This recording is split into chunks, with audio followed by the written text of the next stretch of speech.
since the big boss, there seems to be a wave, a hot wave in fact, of finding another Bruce Lee among all types of people, particularly martial artists, ranging from karate man, hapkido man, judo man, etc., etc.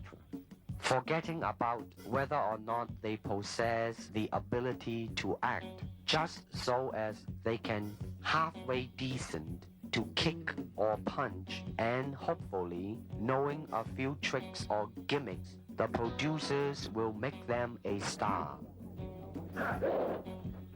Now let's stop about here. Is it that simple to become a star? Well, I can assure you it's not that simple. Also, I can tell you that as more Bruce Lee's films are shown, the audience will soon realize not only in acting ability, but in physical skill as well, they will see the difference.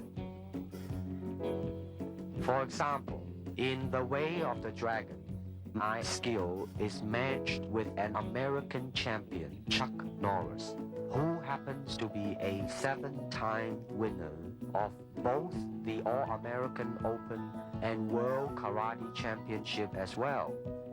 Then there is Bob Wall, the 1970 heavyweight karate champion, plus Wang Yanjik, the 7th degree Hapkido expert, which some audience have seen him in the film called Hapkido.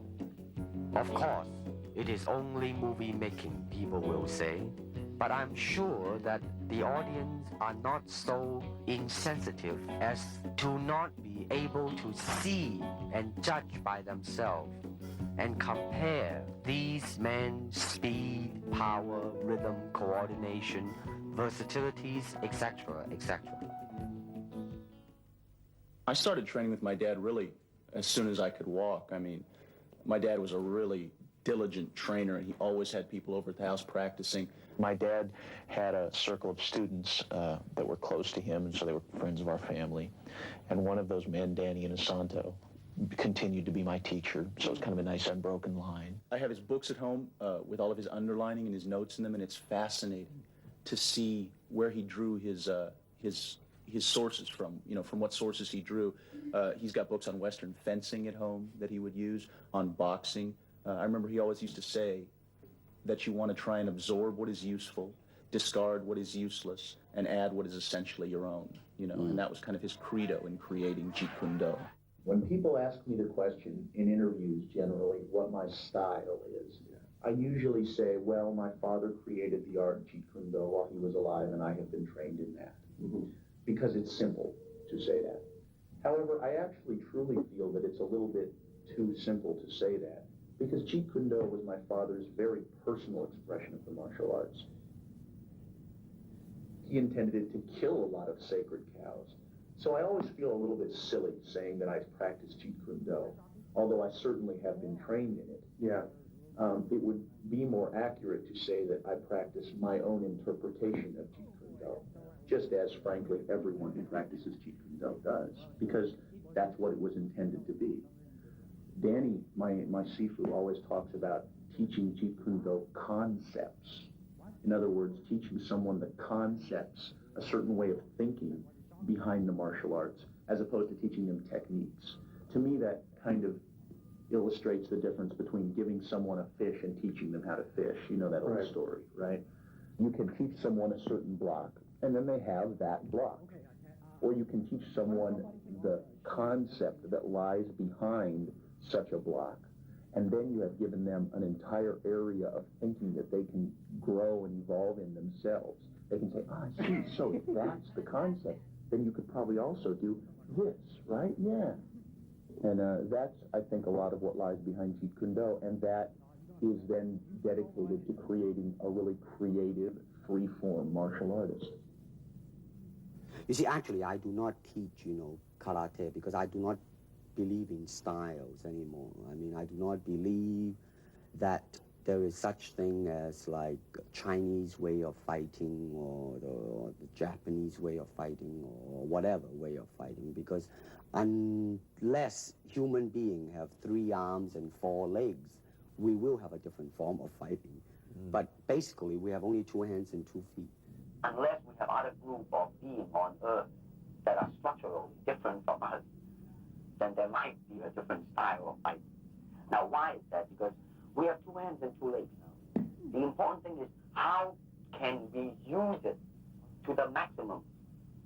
In terms of path, well, straight line, curved line, round lines, they might be slow, but depending on the circumstances, sometimes that might not be slow.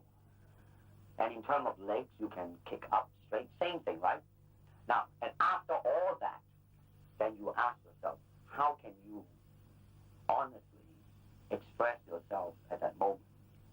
And being yourself, when you punch, you really want to punch. Not you want to punch because trying to avoid not getting hit, but to really be in with it and express yourself.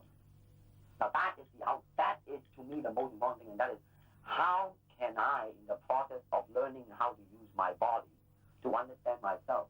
Now the unfortunate thing is, now there's boxing, which use hands, judo, which is throwing.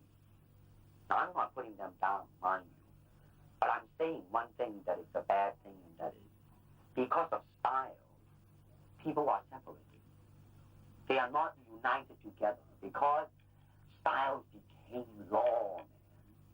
But the original founder of the style started out with hypotheses. But now it has become the gospel truth.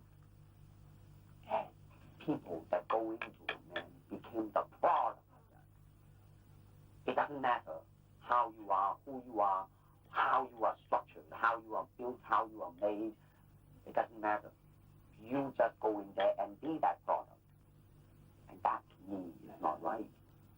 So styles tends to not only separate man, because they have their own doctrines, and then the doctrine became the gospel truth, that you cannot change, But if you do not have styles, if you just say, well, here I am, as a human being, how can I express myself? Totally and completely. Now, that way, you won't create a style, because style is a crystallization, that way, it's a process of continuing growth. First, we use the feet. And then we use the elbow. In fighting, There is a finger jab, there is a punch, there is the back fist, and the thigh kick. It depends on where you hit and what weapon you will be using. I can use my longest weapon, my thigh kick, against the nearest target, your kneecap. This can be compared to your left jab in boxing, except it's much more damaging. You name it, man. We use it all. You have to, you see, because, that is the expression of the human body. Everything, not just the hand. And when you're talking about combat, well, if it is a sport, now you're talking about something else. You have regulations, you have rules. But when you're talking about fighting as it is, rules. with no rules. Not real fighting. Well, then, baby, you better train every part of your body. A good martial artist is like water. Why? Because water is insubstantial. By that I mean you cannot grasp hold of it. You cannot punch it and hurt it. So be soft like water and flexible. Be formless, shapeless, like water. Now, you put water into a cup, it becomes the cup. You put water into a bottle, it becomes the bottle. You put it in a teapot, it becomes the teapot. Now, water can flow, or it can crash. Be water, my friend.